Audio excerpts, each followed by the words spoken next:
a rich man's world. I have turned the soul of this beautiful land, but that beauty a rich man's world. I have turned the soul of this beautiful land, but Welcome to episode 3 of Red Lens. In this episode, I interview Nadia Shaarawi. Nadia is a Twin Cities-based videographer who's been active in grassroots organizing and with independent media. This is the podcast's first interview with a videographer, and I think we had a great conversation about her video work and the politics of documenting movements. You'll very often find Nadia, video camera in hand, at protests and political events in the Twin Cities area. Before we get into the interview, I'm going to go through some updates in my little corner of the photography world. Since the last episode, as anticipated, the Supreme Court overturned Roe v. Wade, ending the right to an abortion in large parts of the U.S. Protests in response have been large and militant, as the Supreme Court is bulldozing anything remotely progressive in its path, and Congress's basic inability to function means the path to any meaningful progressive change through incremental reform seems pretty much gone for the foreseeable future. While the Democrats control the presidency and Congress, but are simply standing and watching as the Supreme Court wrecks the lives of working and oppressed people and the future of the environment, revolutionary sentiment is growing fast in the streets. I've taken photos at many of the abortion rights protests in the Twin Cities over the last few weeks and months, and I've seen photos online from many other cities. It's an inspiring moment and an inspiring movement. While the Democrats and the mainstream nonprofits that follow their lead aren't showing much of a coherent way forward to reverse this outrageous attack, revolutionaries and socialists are taking the initiative in the streets, and people are responding. So you can see photos from the Twin Cities protests on my social media, and photos from around the country and the world on others' social media. Since the last episode, also, police in Akron, Ohio brutally murdered Jayland Walker, with some sparks of rebellion flying there and protests happening around the country. Once again, the people in the streets had to demand the release of video footage, and when it came out, that sparked even more outrage, rightfully so. This once again shows the power of documenting the injustices committed by the powers that be, as well as the importance of documenting the movements resisting police brutality, which have spread, once again, nationally and even internationally. Look for photos from these protests to be further outraged and inspired to take action. If you've been to any protests demanding justice for lives stolen by the police in the Twin Cities since 2020, you've most likely seen Brandon Lee Tulloch lead chants or do spoken word. I've taken many photos of him at protests over the last few years. He's now published his second book, Land of the Free, Home of the Brave. You can and should buy a copy. It's available for purchase on lulu.com, and I'll put the link to buy a copy for yourself in the show notes. The book includes writings as well as photos from local movement photographers as well, including myself. In the category of photographers making music, a new Twin Cities band called And the Canary Fell, that's all one word together with a period at the end of it, has put out a new release, a cassette, in 2022. I got my copy. It's the first cassette I've bought in many years, and I'm excited about it. In case you don't get one of the limited run cassettes, you can listen to their release titled In Memoriam on Bandcamp and Spotify. They describe themselves as emotional hardcore, and I think that fits pretty well. It may or may not be your cup of tea musically, but it's definitely right up my alley, and I've been listening to it on repeat.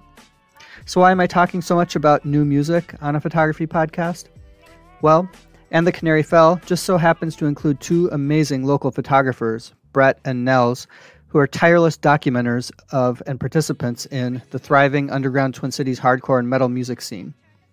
I'll include links to their music on Bandcamp, as well as links to Brett and Nels' incredible hardcore and metal scene photography in the show notes. I'm hoping to have them both as guests on the podcast at some point. We'll see. And finally, I have a small announcement of sorts. Since 2020, I've been affiliated with Move for Justice News, a movement photography organization that a handful of us started here in the Twin Cities in the aftermath of the George Floyd uprising. As I mentioned on my social media recently, I'm no longer working with or affiliated with Move for Justice News. That said, I will continue working together with many of the people from Move for Justice News, as well as other movement documenters in the Twin Cities, so look for many more collaborations and projects in the future, and hopefully not the distant future. That pretty much wraps up the Red Lens news and updates for this episode. So with that, sit back and enjoy this episode's interview with Nadia Shaarawi.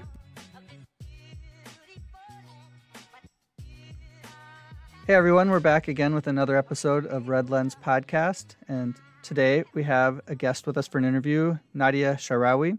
Thanks for being with us today. Thank you. Pronounced it perfectly. Thank you for that. I had to ask first, of course, to make sure I pronounced it right.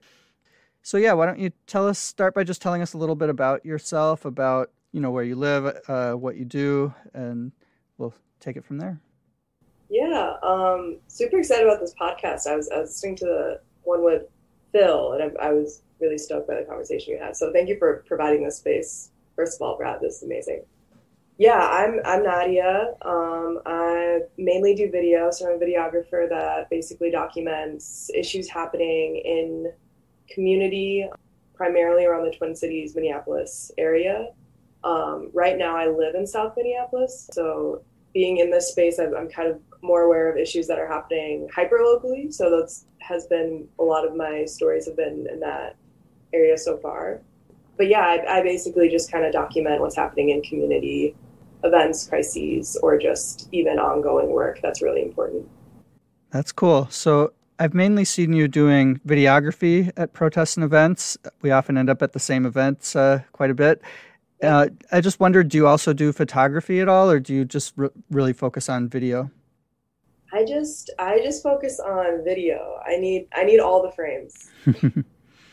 So okay. How did you get into videography, and how long have you been doing it?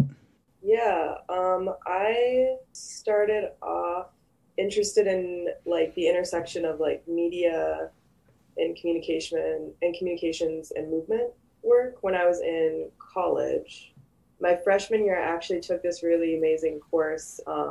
It's this program called Hecua. It's no longer in existence, but basically Hecua was this program that allowed for hands-on learning for college students, essentially. So you're out in the field more. It was more holistic. Your instructors were mentors, that type of thing. And the course that I took was Making Media, Making Change. And that was specific to video production. And I remember taking it thinking, video would be a good thing to know how to use, as a tool alongside, communications, writing, So I initially just thought of it as just another thing it would be nice to know. The course was taught by D.A. Bullock and Aaron Walsh and Julie. And they basically just kind of guided us through all these different issues that are happening, all these issues happening in movement spaces. Narrative, that was a very big thing. That was when speaking about narrative in terms of people's humanity, that was a very big thing that was, I think people right now are more acclimated to the term narrative, and that's a very common term. But at that time, I think around 5 years ago, that was still something that was very important to get across to everyone. It's funny, I was freshman in college, and I decided that I actually wasn't good at video after I did 3 videos. Your first videos are always trash, but and they tell you that. But I was I thought I was gonna I was a volunteer at CUAPB, Communities United Against Police Brutality. And I was these videos are gonna be, my last project was this video for CUAPB specifically. And I remember being this is so wonky. This is so not good. And the feedback that I got from it, I was wow, this is writing me off from video entirely. I'm just not good at this. So I didn't do it for 3 years. I didn't no, I was part of a video student group on campus, but I did I was always in that space, but I always did the pre-production or the writing or the concepting part of it. Okay. But yeah, I didn't get back into video really until I started to be more of a PA with Line Break Media, which is, I probably should have said my jobs first. Yeah, go for it. Yeah, I work part-time as a freelance videographer for Black Press in Georgia Fort. And then my other part-time job is a production associate at Line Break Media, which is a video production group that makes videos for mission-based organizations and campaigns. But yeah, no, I was a PA, and I got back into once, protests were, during the uprising and with organizing work that I did, I picked up a camera again because that was a need. People weren't really documenting, or I felt like I was at spaces where independent media needed to be there. So yeah, that's kind of it was kind of like this revolving door for me in video. Okay, that's cool. Yeah. So you've been doing video for a while, but then you took some time away, not doing it, and then you sort of jumped back in. So you mentioned Communities United Against Police Brutality as a group that you did some work with. I know you've been involved in groups like that before. I guess you got more involved specifically in the independent media aspect. Do you want to tell us a little bit about some of the political organizing you've done up until now?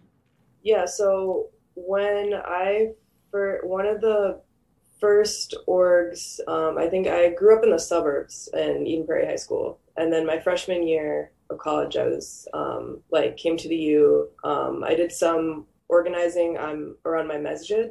But it was very simple. Let's do an open house. That was social justice. They're women's rights club. Like that was like a thing. Right. But I think when I started volunteering at Communities United Against Police Brutality, they were part of like a social justice minor that I was in. I went to the weekly meetings, and that's where you hear cases of police brutality. So they're basically like social justice work. So it's essentially you hear the cases and then members give input and their cases of police brutality and fight for justice. And pretty soon every week they would happen every Saturday, and they would be for about 3 to 4 hours. Very brutal. You don't understand 90% of what's happening or what is being said. You have to be there multiple times to understand the lingo. But it's people who come to the meetings who have experienced police brutality and are trying to get help to do something about it? Yeah. And so you have, there's the organizing portion. The last half of it is when you hear the cases. And every Saturday it would be around 2 to 3 people, and it would accumulate. And if you go there long enough, you realize that this is like a pretty standard accepted thing, that police brutality just happens in this city. Deaths just happen and cover-ups happen, and it's community members who are unpaid that are so knowledgeable of this because of experience and past trauma. Yeah, because CUAPB, it's not like a big nonprofit with millions of dollars of funding, right? It's all volunteer organization, right? And everyone just does it because they believe that that's how we can win justice. Yeah, and there are a lot of, orgs that, and like that is just like an example of a lot of the work that's being done, and that example of, community having to take things into their own hands. So that was, I would listen to cases. I did comms work for them. And, that's where, I was inspired to do videos for them. I was inspired to understand more and dive deeper. And then when the uprising hit, that's when I was a student at the time. That's when I kind of intersected my work with student organizing, because I was on campus. And, that's just, I think that was a theme with a lot of people in the uprising, where whatever you were around, whether it was your neighborhood or your campus or your workplace, there was a reckoning there. So for me, it was at the U, and it was on campus, and it was concerning the UMPD. So yeah, it was basically we organized protests about like every 2 weeks, actions, sit-ins. I did videos initially. That was my start into, it was called SDS, so Students for a Democratic Society. Okay, yeah, I thought you did some work with SDS too. Yeah, okay. Yeah, that was like my whole senior year was organizing around that. And that's where I like cut my teeth on like organizing protests, coalition building, relationship building, stair-stepping, understanding power and how to get there collectively. So yeah, that's kind of, that was my senior year. And then and then it kind of transitioned into back into media. I was always the person at protests as well that had like the sound system. I'd do my thing, and then I'd like have the sound truck, or like not the sound, my sound like wagon with me. That sounds familiar. I often play that role too in organizing protests. Yeah. Well, yours is mobile. Like I like yours. Oh yeah. Yeah, we have a really big one that's not mobile. It's like you need a truck or whatever for it, but then there's smaller ones too that are a lot easier to use. But if you get protests that are as big as some of them in like 2020, then you need something bigger. So do you want to transition then? You said that was some of the work you were involved with, and then you started getting more involved in media justice work. Do you want to talk a little bit more about that with media justice? Like, what kinds of issues do you focus on? What kind of things do you think are important that people should know about?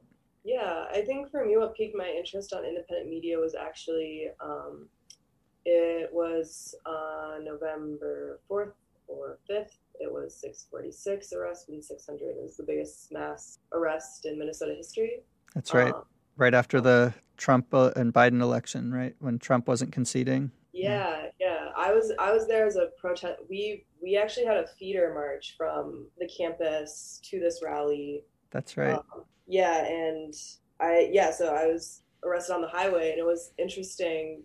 That was where I saw so much like independent media, like familiar face, but people that you just saw with a camera and that you kind of like knew but you knew their work. Also trying to get them at protests to document.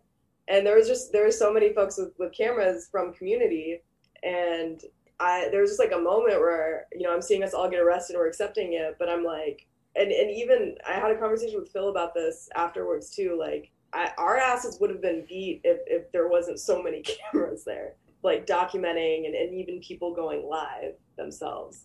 Yeah.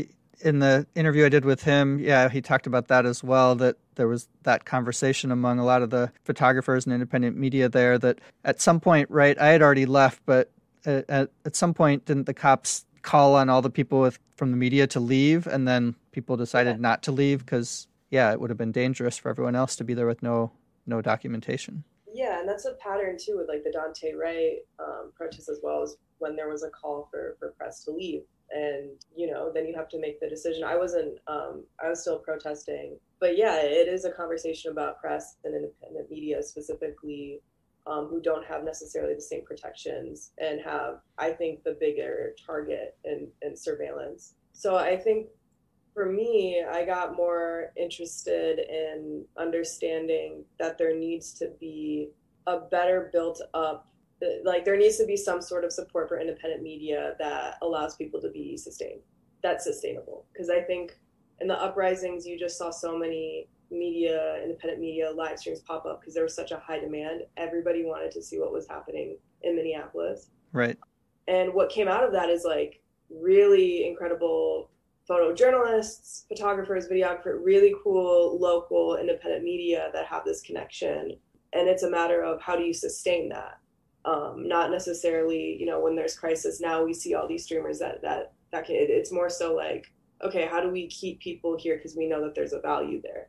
And and there's also issues like misinformation that happens in, crisis. And there are pockets there that independent media is either more susceptible to or can also call out and correct. I'm thinking about Star Tribune, reporting on Winston Smith, and it was an error. Winston Smith being, a suspect, and my boss Georgia Ford having to call that out and correct that. There's such a short amount of time, and I'm still learning a bit more about misinformation with other folks that are doing more work on this. But there's such a small period of time to when people, get information, receive it, and then act. So, and there are a lot of forces that understand this and will use this to their advantage. So, and that was kind of like my concern, where it's like, it's almost and I don't know if you feel this too, Brad, where it's like, there is this need to have some sort of protections for independent media, specifically. And that's just something I was thinking about in terms of also like surveillance and tech. And there's all these things too about downtown tech, and I think we were almost getting at that with like Winston Smith way and surveillance there, and how messy that gets when you start to incorporate private contractors. There are just a lot of different things happening all at once, so you almost need a bunch of people who are privy and who understand how information flows and can kind of protect for that. But I don't know what your thoughts were on that. Yeah, I'd like to maybe get into the question you raised of surveillance a little more deeply. So,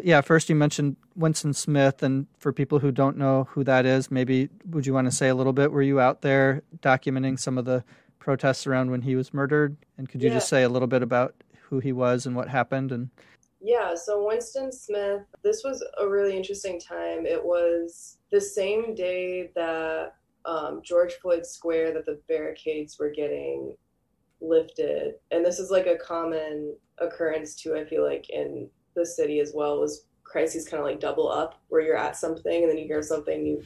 But yeah, in this instance, it was basically Winston Smith, whose life was taken at the top of a parking garage by U.S. Marshals. And, you know, this is like the area is interesting too. So it's uptown, incredibly commercialized. It doesn't have the same, you know, it's a parking garage, and then you have like bars that it's surrounded by, and it's a pretty gentrified area. So the makeup of it geographically is really interesting. And he was a young black man, right? And this was at Lake Street and Girard, I believe. Yeah, right in the heart of Uptown. Yeah, he was. Like described as like very funny. Seemed like someone who's like just really well liked, and had this really, and you know, was killed. And we all saw the photos of, I think, the truck and shattered glass and, you know, cars surrounding. So we there's no footage, because I believe that was the conclusion, right? That there was no body cam footage. They still haven't released anything, and right, I think they claim there is none, which is impossible to believe in that neighborhood, especially. Yeah. Right. So yeah, and this one was interesting too, because it was U.S. Marshals that took his life, and then from that parking garage just became this very weird point of like hiring private police. So I forgot the name for it. Right, like the day he was murdered, protesters started to gather first just to find out what happened, and then I was out that first day, but then I didn't get out there that much often after that. But then at a certain point, people started like planting gardens in that sort of vacant area in front of the parking garage between there and the street, and there was just sort of painting the sidewalk and stuff just to commemorate Winston Smith and demand answers. But then, at a certain point, they fenced off and barricaded off and brought in, like, that's what you're referring to, I think, with hired private security sort of mercenaries to police the area. I mean, there's already an incredible lack of accountability with the Minneapolis Police Department, but then when you have privately contracted security guards who are operating as law enforcement, and you don't even know who they are, who they work for, or what happens, do they have the power to arrest? But that was then implemented in that whole section of Uptown, as I understand it, for quite a while. Yeah, and even getting back, I brought us off topic a bit, but even getting back to surveillance, what that was when you actually saw protesters, the way that those companies, there were like two different companies, I forgot the names, but protesters they would go to protest, and then you would hear jeers from those armed security guards, and it would be people's names, or, you know, there was some like hint that they were being searched, or they knew who they were. And you had protesters, like I remember seeing on Twitter people being like, they know who I am, and they know who you are too if you're here. And I think that was kind of like the first time, I think people were, not the first time obviously, because this was a conversation during the uprising, but I think for this one, it was just so pointed. And I only say this because I was filming the vigil that they did, the monthly vigil that they did for Winston Smith. And somebody went up to me and they're playing, like they did this whole loudspeaker, the guards did, over the parking lot. And, you know, their way of quelling the protest was through audio. So they had a huge sound system that played opera and like an MLK speech when someone was speaking. But one of them was somebody's song that was there. So it was, you know, and then you had people shine, you know, lights specifically at specific protesters. And I gave some of that footage. Unicorn Riot did a more fleshed out piece on this. But yeah, no, it's wild because we only see a portion of it. You know, I think Unicorn Riot is really good at getting to the depths of that and doing the data requests and understanding that. But that's kind of how the two interact too when you're in the game. Mm-hmm. But well, as we know, because of data requests and stuff going back to the 60s and even back to the 30s and 1920s, there's always been surveillance against radical and progressive political movements people probably are most familiar with, for example, the Black Panther Party or American Indian Movement, how they were surveilled and then not just surveilled. They don't just gather information just to have information. They gather information to then go at people in those organizations and try and make them ineffective politically by causing internal fights, by even using violence and murder at some points, like with Fred Hampton from the Black Panthers and others, or with the American Indian Movement, like Leonard Peltier, who's still in jail to this day. So yeah, that kind of surveillance has been going on a long time.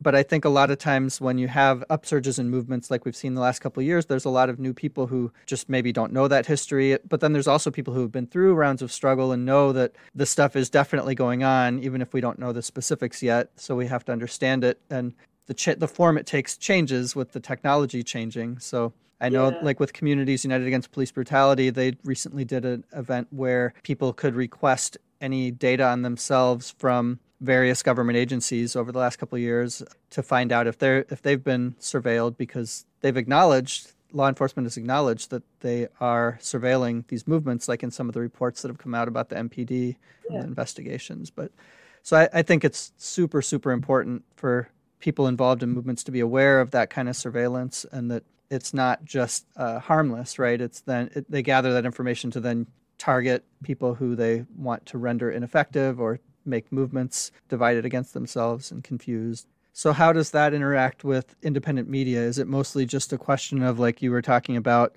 Unicorn Riot, or having somebody who is dedicated to doing those data requests, finding out this information, and then putting it in a coherent package, that getting it out to people so people understand it?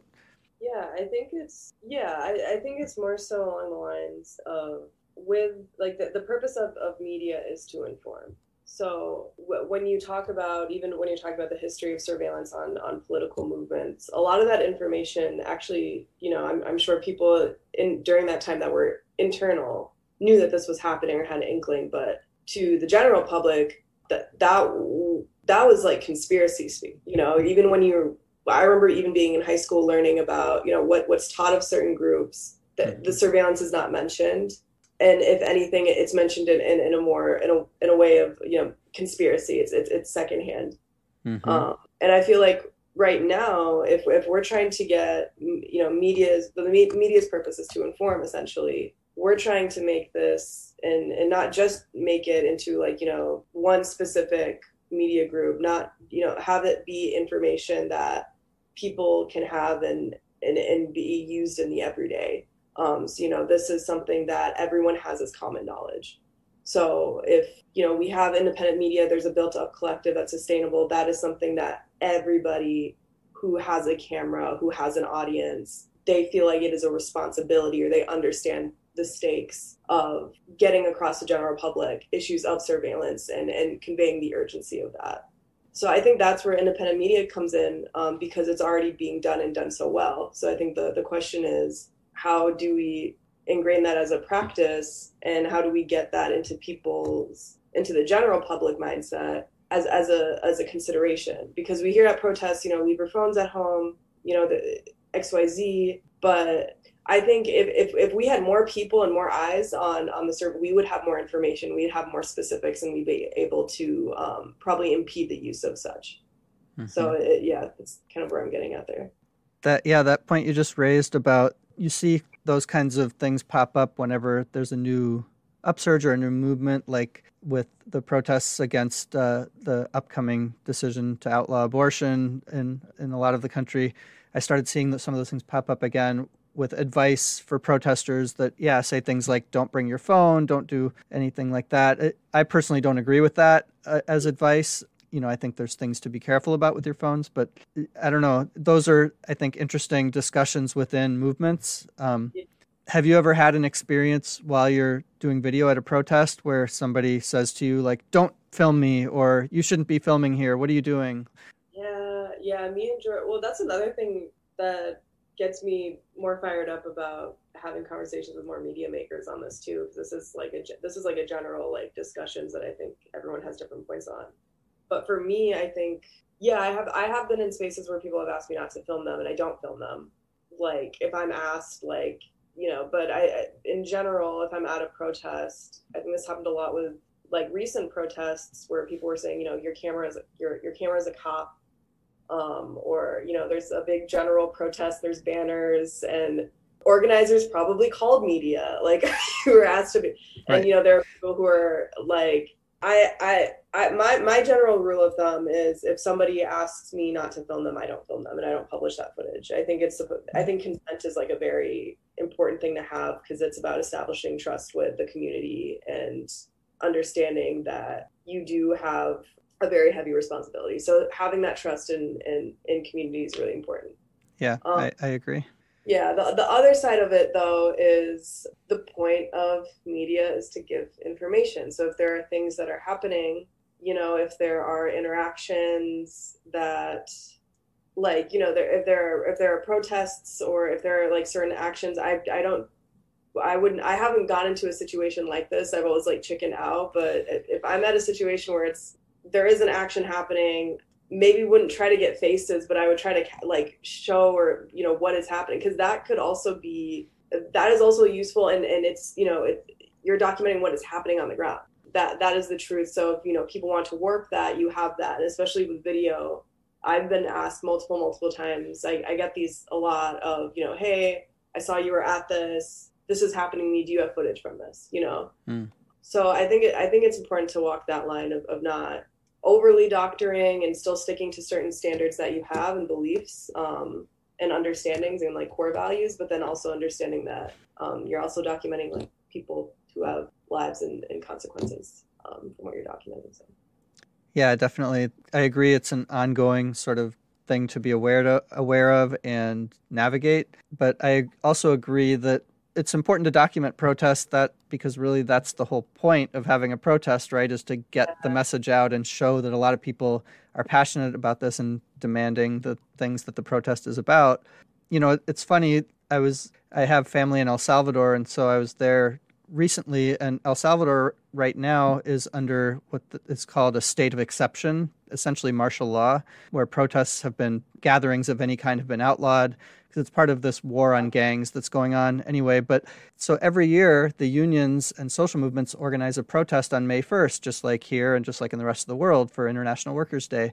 But the people in the movements there had to make a decision. Do we go out and protest and risk all getting arrested and thrown in jail just for gathering or not? And these are folks who are taking a great personal risk, and they wanted media there. They were live streaming themselves. They wanted the world to know who they were so that if they got thrown in jail, there would be people to come and help them, and support them. And so I just think about that, like in situations where the stakes are very high, people who've been organizing those conditions want their message to get out, want people to be filming, want people to know who they are. Certainly there's certain types of actions where maybe you don't want video or don't want photos. I understand that, and that's fine. But particularly after something's declared an unlawful assembly and people could get charges if it's found that they were there. But yeah, I feel pretty strongly that kind of advice to don't bring your phone to protests and all that is not, I don't agree with that advice. I think everybody should be proud of being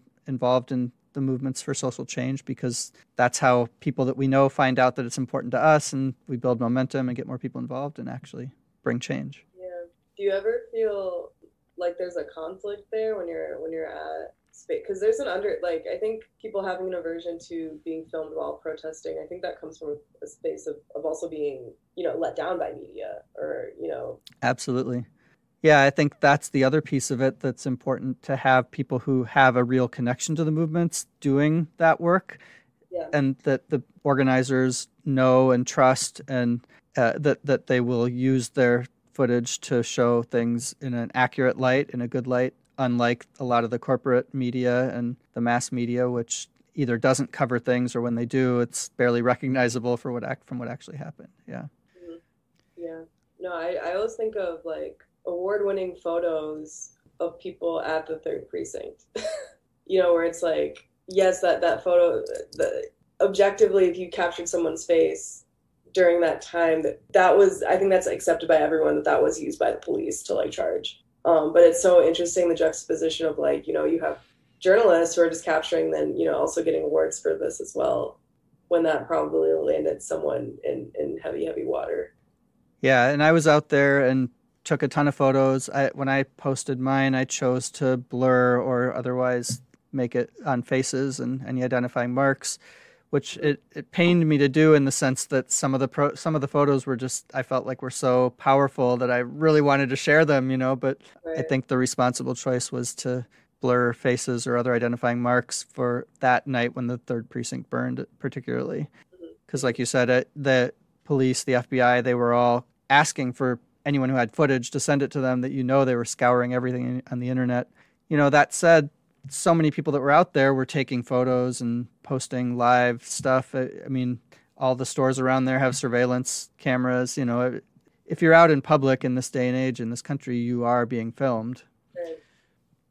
So yeah, you are out at a lot of protests, and I don't know, I'd love to just hear some of your favorite stories from some of the protests that you've done documentation of, like either really beautiful moments or scary moments when there's police attacking. Like, have you ever been targeted by the police while doing video? Would love to hear some stories. Yeah, the stuff that I cover is kind of on a smaller scale. I think I'll do live streams when for those bigger protests. I've never been targeted by police specifically. I think the advantage is that I post to Georgia's page, and I think people get confused between me and Georgia, my boss, because we're both women of color with cameras. So I haven't been like specifically targeted, even though you know that they do watch like your live streams, which is another component that adds. But for me, yeah, I think the most risky, because most of my stories are kind of capturing what's happening in community, right? So it's like, if it's a protest, but it's a rally and you're capturing speeches, or like, it's you're showcasing a project that's being done.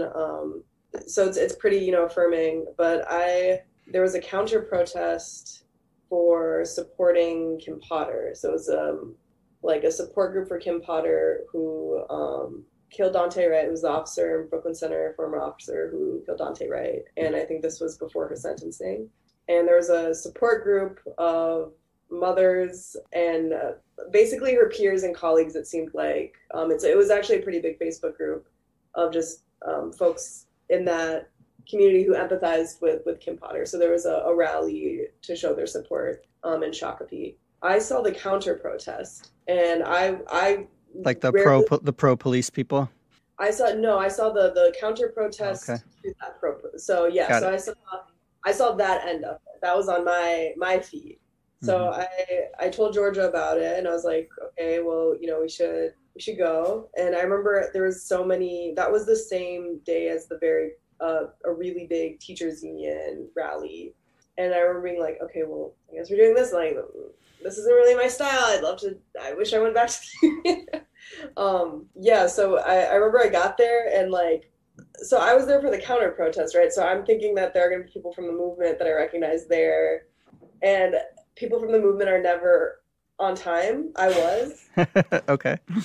Georgia was on time, so I was there, and I remember pulling up, and there's just this huge Blue Lives Matter flag and a truck, and it just looked like everybody there was with Blue Lives Matter.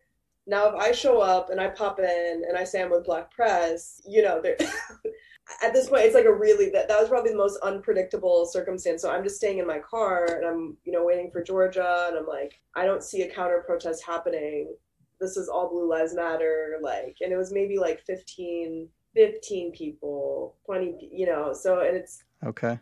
Yeah, so I was like, I'm ready to go back to this teachers rally, I'm whatever. And Georgia has a really good intuition, so she's like, just stay, I'm coming, we'll figure it out.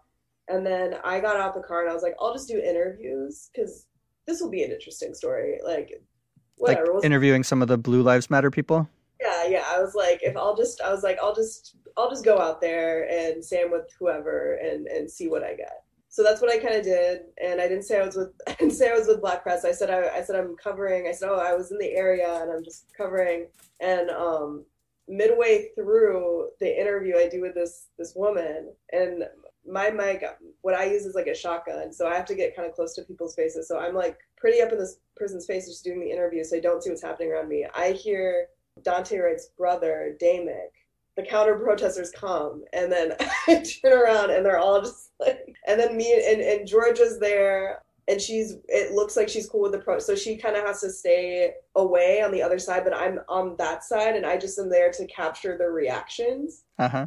And it weirdly looks like I'm with, the people who are supporting Kim Potter, because I was friendly during these interviews. I wasn't asking anything right that would make them, some of them were uncomfortable, but like I think they just thought I was this random like local person. Mm-hmm.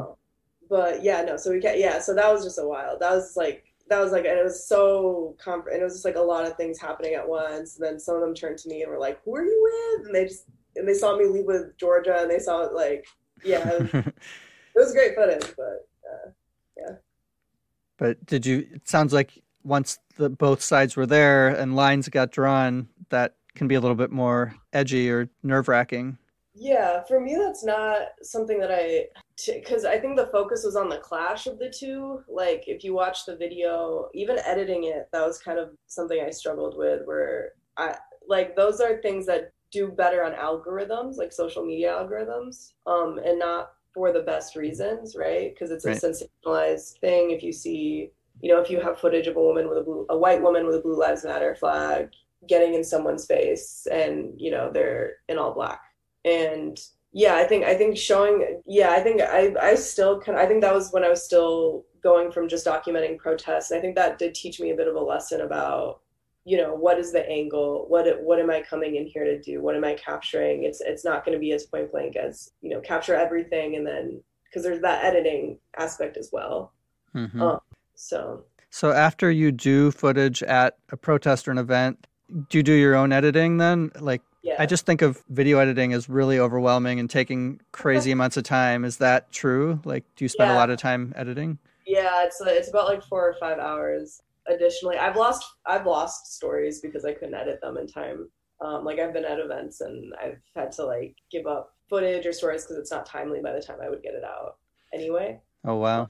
So what do you use to do editing, or in terms of software? Or... Yeah, so the programs I use Premiere Pro, and it's been working for me so far. So, and I have a bunch of hard drives that I just store all the footage on. I should probably be better about how I store stuff, but it's my hard drives and then Premiere Pro. Yeah, back everything up. It can get super expensive, especially I imagine with video. It just takes up so much space.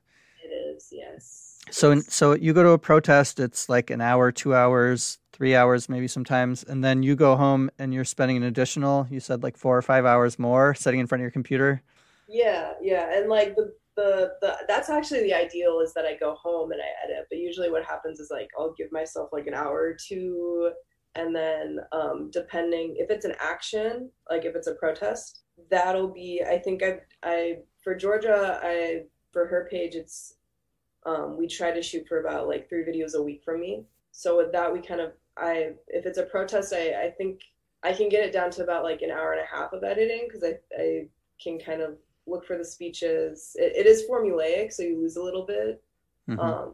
But so ideally, and then it would be posted like that night or the next morning. And so the video work that you do mostly gets posted like on Georgia Fort's page or something like that. Do you have your own page? No, I don't. No, I'm a Scrooge on social media. No, I'm trying to build a website, and I should have a website. Yeah, I think I do. I'm trying to branch out with more freelance stuff. So hopefully sharing my work across more publications. But a lot of my work is on Georgia Fort or Black Press. Well, I guess one question is, how do you decide what protests or events to be at? Because you're at a lot of things that some are bigger, but some of them are a lot smaller and maybe don't have any media there at all. Why do you choose to go to events like that other media, even some other independent media, might not prioritize? I think for me, the bigger events are important to go to for the sense of, if there's a certain audience that you have. So in my case, it's Georgia's or Black Press or like community members, like they want to know what's happening. So you got to be at those big events and streaming. But for me personally, I think those smaller protests, those smaller protests that are happening in community rallies, like that is the work, like that is the sustainable work that I see. So it's like my favorite stories are the ones, people wanting to turn an empty parking lot into a garden. and trying to do that for 10 years. Like that is like that's the East Phillips Urban Farm. That is a beautiful project. And they had a rally of like a sizable amount, but like, you know, I think it was like maybe me and like 2 other people that are filming there. Sometimes I'm the only one there, but to me that is the work. Like I never want to hear people going, and that's part of like my philosophy and why I do the work I do is there's a real urge to be hopeless, and there's a real urge to say we aren't doing anything right, nothing is getting done. And it in the movement it probably comes from a place of burnout, but it's not the reality when you have so many people like in their communities trying to organize and make the spaces around them better than what it was before. You know, even when I was in New York too, I was in New York for like 5 days, and like there was this taxi workers rally, and there's like 20 taxi cab workers that are on strike, explaining, you know, how the hundreds of thousands of dollars in debt they are from, you know, a licensing program that they had to bid for. Right. But, and those are stories that are hard to explain, right? Like those are stories that don't do well or perform well algorithmically. They don't have the strong visual as a clash of 2 political sides have. They don't have the popularity or the backing. So that's where video comes in, where, you know, if I see that it's work that's being done to make substantial change, even if it's smaller, I trust that that's where video comes in to kind of bring it to make it interesting, to make it visual. So yeah, if anything, those are like my favorite. If I could do stories like that all the fucking time I could.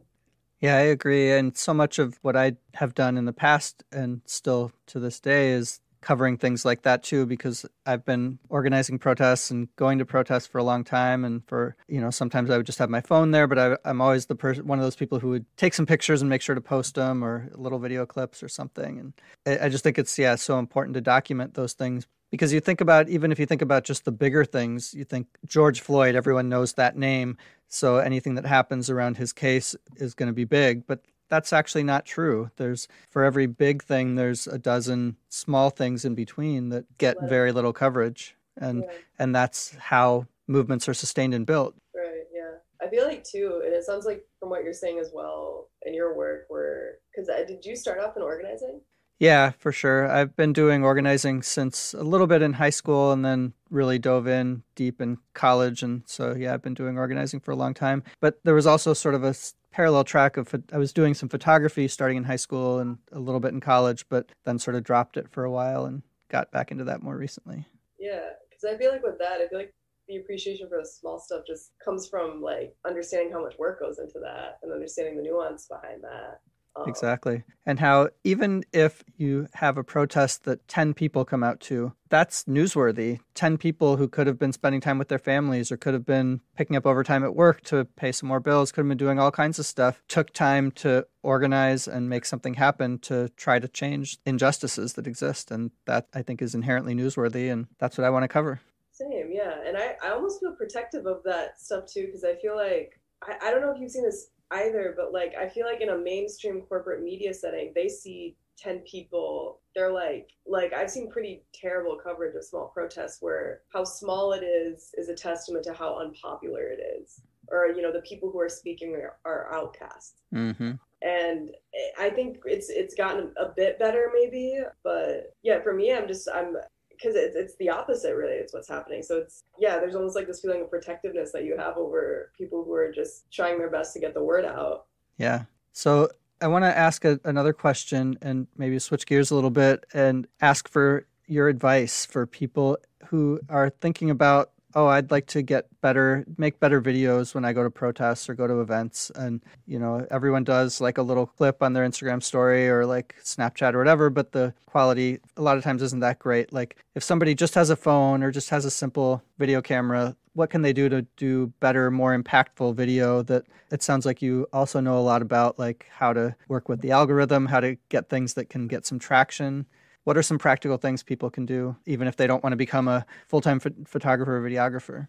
Yeah, I think, you know, there's a lot of things, right? So, you know, there are things that you can use to your control regardless of the gear that you have. You know, things like lighting, if you're outside, you know, you don't want the sun to be completely behind you, but, you know, you want it to be kind of like, how do I forget we're on this is a podcast. I can't, I'm like a very, like, I like to gesticulate. So I'm constrained right now. Yeah, you want the let to essentially be, can I say kitty cornering you? You want the sun to be kind of kitty cornering to where like there's somewhat of like a dynamic like shadow between you and the subject. So it's kind of hitting whoever you're filming or whatever you're filming at an angle, not like not straight on where everyone has to like wince so that they don't have sun in their eyes, but not behind them either because then they look dark. Yeah, my boss, that was a tip that my boss actually gave me recently. I have him like critique some of the videos I do. That was like a note that he had. Yeah, so things like that. I think this is just like a standard like practice too is having good audio, having good clear, like getting as close as possible as you can to the source. And like if you can, there are some services that offer. I think everybody should be captioning, and I think that I believe that boosts a bit on the algorithm. I'm not sure if that's the case as much, but yeah, I think just having accessibility in mind. So if there's an interpreter, getting the interpreter in the shot, captioning, those are definitely little things that make a very big difference. I know this too because I've been filming lives, and sometimes if I cut off the amazing interpreter, Melissa Lind, I will get some comments. So just keeping things like accessibility in mind, lighting, audio, hitting record. That's actually some things I fuck up on too. Not hitting record. Yeah, definitely. Yeah. Oh no. Yeah, I guess that's I guess photo. There's no you kind of have to. You don't really forget to click. You can't really do that with one frame.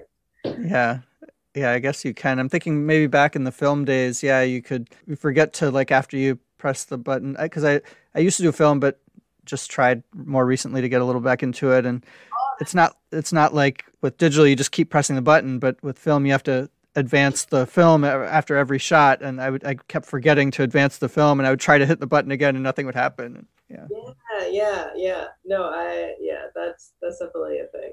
I want to forget. But if it's your phone, there are a lot of things that are built in that make taking photos video a lot better. So I think the advice you gave is really good. Be aware of lighting, that you don't want the light like blinding someone in their face, but you don't want it behind them either, kind of at an angle. I think getting as close as you can, without being disruptive, of course, to get better sound, I think is really a good piece of advice. And one thing, I was in a workshop once about how to take better photos at a protest with your phone, and the person who gave the workshop was like, don't use the phones like Zoom where you can sort of pinch the screen to like zoom in, because then it's just like super pixelated and bad quality. I don't know if that's the same with video as with photos, but use your feet, get closer to the subject. Don't try and use the phone zoom. If you have a better camera with a expensive lens, you can zoom and you won't lose that quality. But yeah, with the phone you do. Yeah, I think if you have like a DSLR, like a mirror, the zoom, I think sometimes you actually like need the zoom lens. But yeah, definitely on your phone, you definitely lose a ton of quality. So that's. And then what you were saying about captioning and accessibility, I know a lot less about video, but I know that is very important, obviously, for people who need that. And then also just there's the reality that a lot of people are like watching discreetly at work or something and can't turn the volume on, or, things like that, where the captioning is important for just getting more views as well. Yeah, and there's like I think Facebook automates captions as well. So I think there are some. I think TikTok does too. Oh, I didn't know that. I know that I've been in Zoom meetings where Zoom has like a auto captioning thing, but that's good to know that maybe Facebook and TikTok do that too. Yeah, maybe not the most accurate, but I think captioning for me takes the most time actually. Oh, really? Yeah, because it goes through the program and then I have to watch the whole thing to correct those because they're burned into the video. Well, we're getting close to an hour, so I'd like to start wrapping up, but just wanted to see if there's anything else you wanted to touch on that we didn't talk about. No, I think thank you for making the space. I just want to extend my appreciation. I think it's really cool that you're doing this, and also sharing this in a public space, these kind of internal conversations about media and kind of like humanizing and kind of creating the space to have these conversations and reflection. So thank you for that, Brad. Yeah, thanks. That's good to hear, because seems like sort of a niche thing to talk about. There's a lot of political podcasts, there's a lot of photography podcasts, but sort of talking about the politics of photography or videography, of documenting these things, and then the politics of the movements that we're documenting. It seems like maybe there won't be as big of an audience, but that's okay. I think the discussions are important and bring up issues that are important in both for people who do the documenting and for people involved in trying to bring change. Yeah, for sure. So, do you want to just going back to the where people can find your work online? You mentioned a couple of places where your things get posted. Do you want to just say those again? Yeah, so my videos get posted currently to Black Press, so at BLCK Press, PRESS. It also goes to By Georgia Fort, so by BY, and then Georgia Fort. And then, I think I'm a Scrooge on social media, but I think I'm more active if I am on Twitter. And so that's on at Nadia, Nadia Shaarawi, my last name, SHAARAWI. Okay, I didn't realize you were on Twitter. I'll have to find you on there. Yes, that's where I scour for like stories and stuff. So I kind of have to be on there. Excellent. Tweeting random articles. So. Yeah, I avoided Twitter for a long time, or I would create an account and say, okay, I'm going to do Twitter now, and then never checked it. And a few years later, I do it again. But this time I've actually been getting more into Twitter and spending a lot less time on Facebook and Instagram. The algorithm is really annoying me on Instagram lately, and for photography especially. Like if you're not doing reels or video, they just, it seems like, throttle your content. They did make that switch, yeah. Yeah. Thanks so much for your time and for sharing all this information and your perspective with folks. I think it's been a really good conversation. Thank you. Thank you, Brad.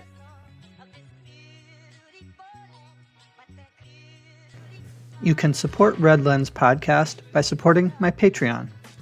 Go to patreon.com/SiegelPhotos, SIGALPHOTOS, and sign up for a small monthly donation. That will go a long way in helping sustain the podcast and my work as a political photographer. Thank you for checking out and supporting Red Lens Podcast.